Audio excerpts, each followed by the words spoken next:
Hello everyone, welcome to the Ozark Outpost. This is Global War 1914, Operation Hamel, the British Empire in the fall-winter of 15. Okay, first things first, over here on the diplomacy chart, Najed auto-aligns to the British Empire. So, we will take this neutral guy off of there, put a Union Jack on there, and a British infantry. Okay, next, tech.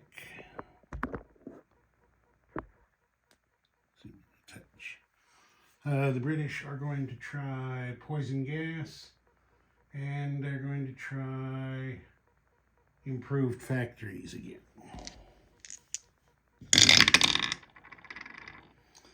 Missed poison gas, got improved factories, so it goes to stage 2. Okay, that's that. Purchase.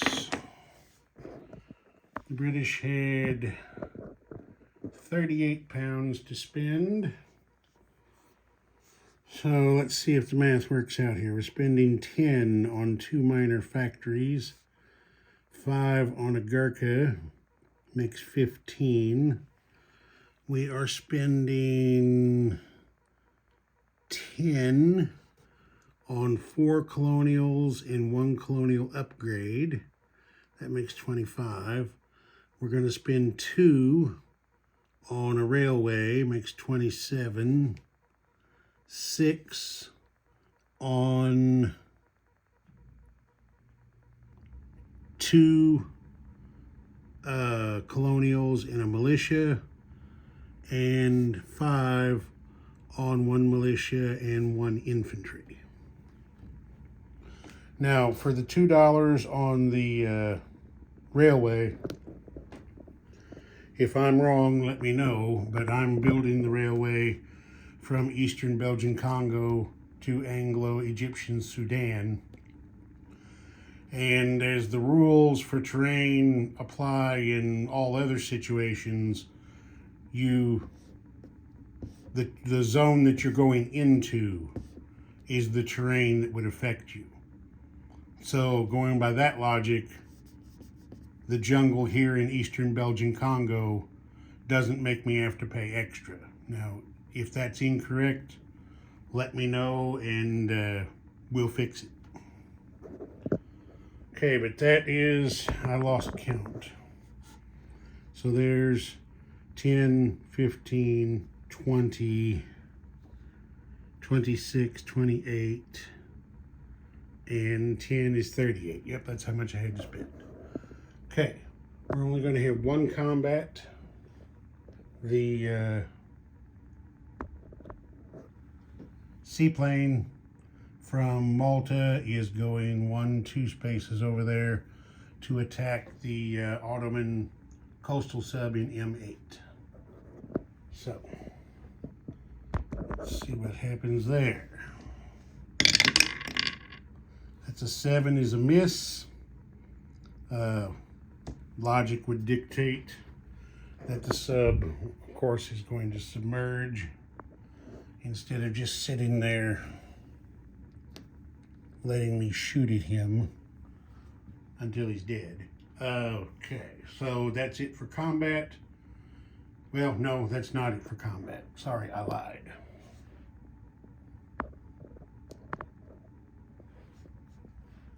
Go like this, raise up, twist a bit. Now I think we got everybody in here. Yeah, technically these are combat moves. The pre-dreadnought from the Red Sea is going to come up to M8, go on escort duty. The destroyer From the Red Sea, we'll do the same thing. The cruiser in I-4 will go 1-2 to M8, also go on escort duty. The 2 destroyers in I-4 will go 1-2-3 over here to M4, where they will go on escort duty. And now that's it for combat. The submarine, we're doing non-combat now. The submarine in I-4 is going to go 1-2 spaces up here to M8, where it's just going to hang out.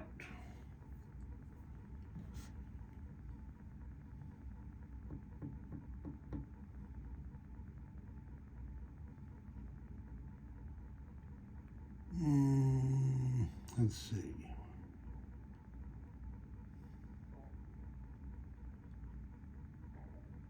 Yeah, he's just going to hang out there. Okay. Now let's zoom in a bit here so we can see better. Okay, so this colonial in Western Egypt is going to move to Eastern Egypt. The colonial in Nubia is going to move to Eastern Egypt. So, to make things simpler,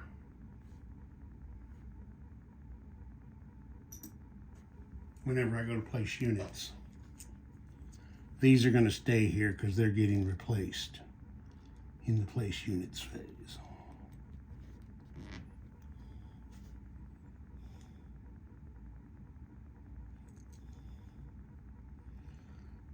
And this, well, let me just go ahead and do this for now so I don't get confused. So there's the 2 colonials that moved in there to make a total of 4 in Eastern Egypt.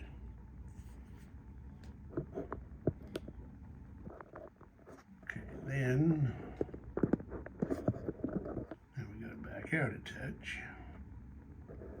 Okay. This infantry from German East Africa is going to British East Africa. The artillery is going to Rhodesia, along with 3 of the colonials.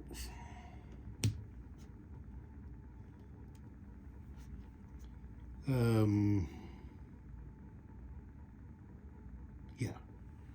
And then the transport over here in P69 loads the artillery from West Australia, and he strategic naval moves 1, 2, 3, 4 over here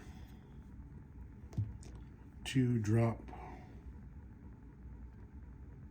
that artillery in South Africa.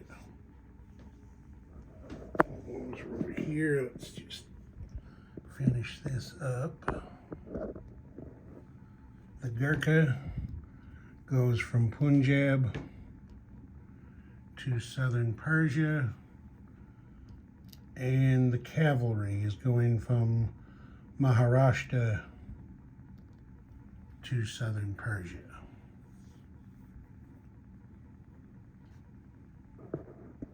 Okay. The cruiser in A54 is moving 3 spaces up there to A48, right there. And I think that's it for non-combat. Have an eyeball around here and make sure. Nope, there's one more. Better not forget this one. Normandy.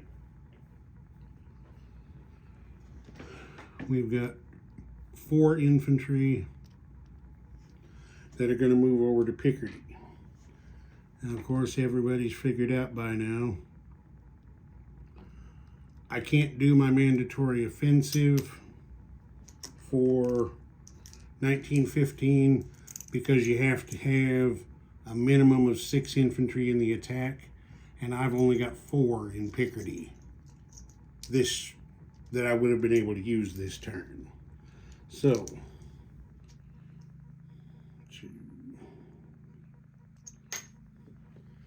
I do have 6 now.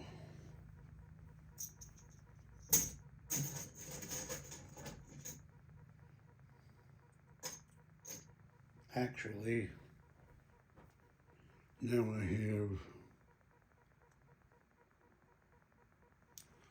I've got 8. So I had 4 and I moved 4 over there. So that's 8 British infantry in Picardy, which, if Dan is interested, now gives me a trench line in Picardy, in addition to the French trench line. All right, now that's it for non-combat. So now we'll place units. I'm going to start with this one over here. So I moved the 2 colonials. Okay, I'm replacing the 2 colonials, so those guys are placed. There were 2 colonials there already. I am upgrading one of those. So he becomes an infantry. So that's those guys done. Now we will twist over here to India. We're building a minor factory there in Maharashtra. We are building a Gurkha in Punjab.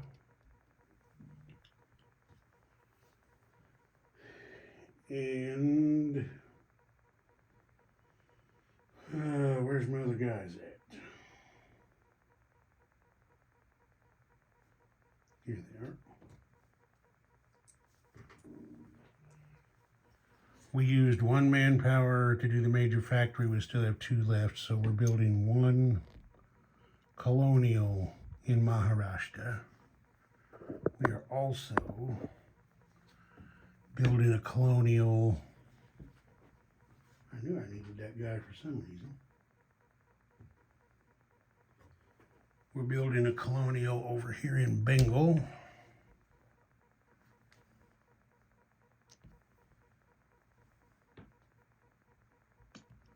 There's that. Come around over here. Our other minor factory we are building in South Africa.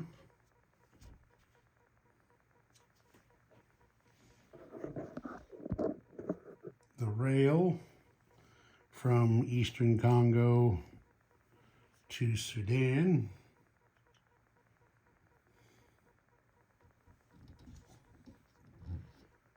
Then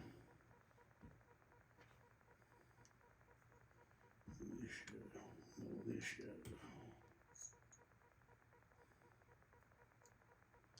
And infantry. Then we go up here. We're building a militia in Ireland. And infantry in London.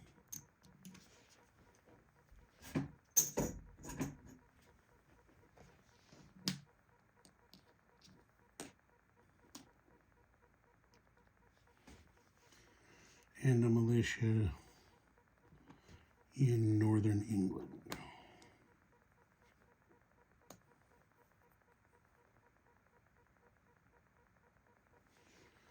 Okay, that's all placed units. So let's do a disposition of forces.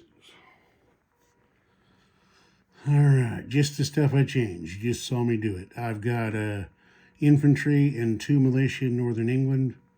I've got 4 infantry in London.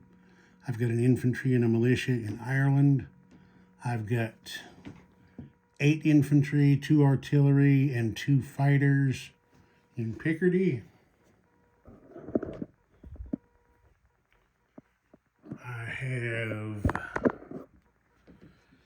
a colonial, a cavalry, a minor factory, 3 infantry, and an artillery in South Africa. Got an artillery and 4 colonials in Rhodesia. Hang on a second. Did I not?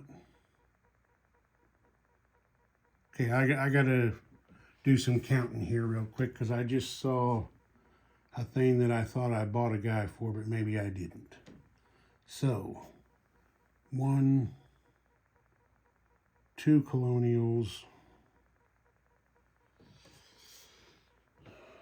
3, 4 colonials,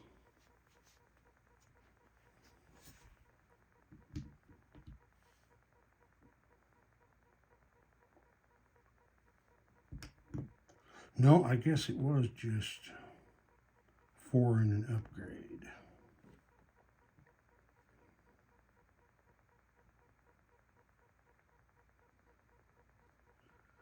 See, then that was a militia and an infantry. That was a militia. Nope, I got 2 more colonials coming. Because that stack of 6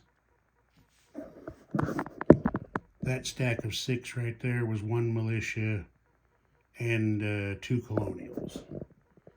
So those other 2 colonials haven't been placed yet. Oh, wait a minute. 1, 2, 3, 4.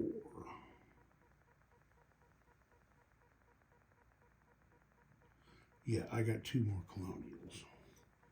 So one of them is going to Sudan.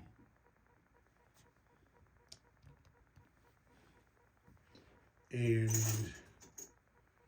the other one goes to Eastern Congo. Now we're straight. So 1 colonial in Western Egypt, 3 colonials and 3 infantry in Eastern Egypt, 1 colonial in Nubia, 2 colonials in Sudan, the railway from Eastern Congo to Sudan, 2 colonials in Eastern Congo,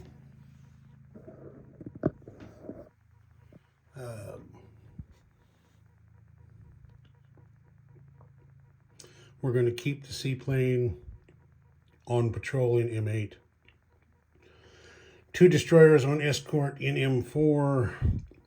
A destroyer, a cruiser, and a pre-dreadnought on escort in M8. A cruiser in A48. And I already covered the stuff up there. Okay. Roll for wartime economy. We got a 9. So, we'll see how things work out this time. That's going to be 38. I don't get to collect, I don't believe. Well, I don't know. Do I get to collect, now that it's aligned, do I get to collect? Yeah, I think now that it's aligned, I would get to collect the one from Najd. I couldn't collect it as diplomacy income because there was no supply path to get it out of there. But I think I can have that now because, well, I don't know. Interesting question. I'm trying to see if there's anywhere on the map where somebody is landlocked. Well, yeah. No, they've got supply paths. Never mind. Well, I'm just not sure. What I'll do is I won't include it in the income for right now, but if I am able to, we can do an off-camera adjustment. But for right now, I'm going to err on the side of caution. So it's 38 plus 9 makes 47, I believe.